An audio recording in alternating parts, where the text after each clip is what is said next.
আসন্ন ঈদকে কেন্দ্র করে বিভিন্ন পশুর হাটগুলোতে অজ্ঞান পার্টি এবং মলম পার্টির দৌরত্বটা বেড়ে গিয়েছিল।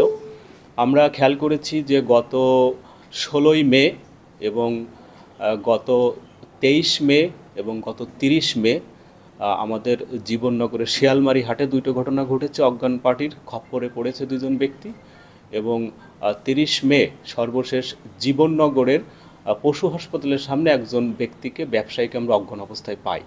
এই তিনটে ব্যক্তির তথ্য পাওয়ার পরে আমাদের জেলা পুলিশ বেশ আমরা সোচ্চার হই এবং আমাদের পুলিশ সুপার মহোদয়ের নির্দেশে আমরা একটা বিশেষ টিম গঠন করি যে কিভাবে এই অজ্ঞান পার্টিকে ধরা যায়।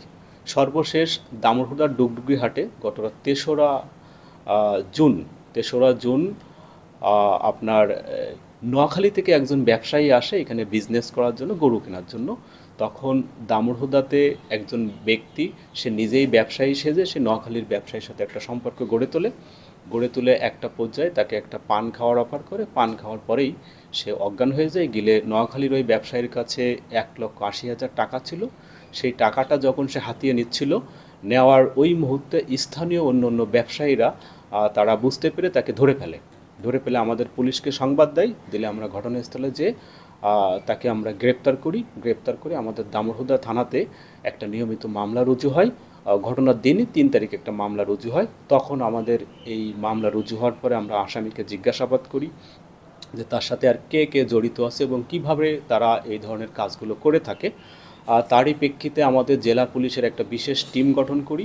সেই টিমে আমাদের সিভিল ড্রেসেও লোক থাকে এবং আমাদের পোশাকধারী লোকও থাকে এবং তার তথ্যের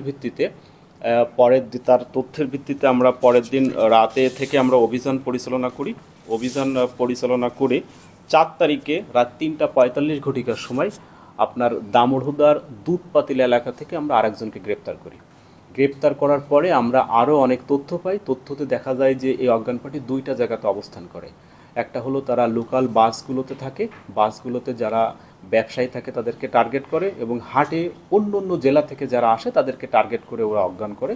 তখন আমরা আমাদের লোকাল বাসেও সিভিল ড্রেসে আমরা লোক দিয়ে নিয়মিত মনিটর করতে থাকি এবং হাটে আমাদের সাদা পোশাকের লোক থেকে মনিটর করতে থাকে এবং এরই ধারাবাহিকতায় দেখা যায় যে আপনার গত 7 জুন আমাদের এই সদর থানার ঘোড়ামারা ব্রিজের এখান থেকে আমরা একজন অজ্ঞান পার্টির সদস্যকে গ্রেপ্তার করতে সক্ষম হই এবং সর্বশেষ আমরা বাসে আমাদের সাদা পোশাকে আমাদের 2টা অফিসার ছিল।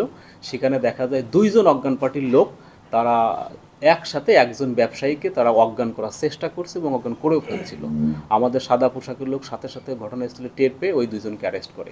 সর্বমোট আমরা গত 3রা জুন থেকে আজকে 8 জুন পর্যন্ত আমরা 6 জনকে গ্রেপ্তার করেছি এবং তারা তাদের ঘটনা স্বীকার করেছে। এছাড়াও অজ্ঞান করার যে উপকরণ আপনার কোমল পানীয় জুস এবং গুঁড়া যে ওষুধ এগুলো আমরা জব্দ করতে সক্ষম হয়েছি এবং আমরা প্রত্যাশা করছি সামনে যে কুরবানি ঈদের যে কয়দিন আছে আপনারা এবং হাট ব্যবসায়ী এবং ব্যবসায়ীরা যদি সচেতন থাকেন তো এই ধরনের ঘটনা ঘটবে না এবং আমাদের সাদা পোশাকে পুলিশ নির্লসভাবে কাজ করতে থাকবে।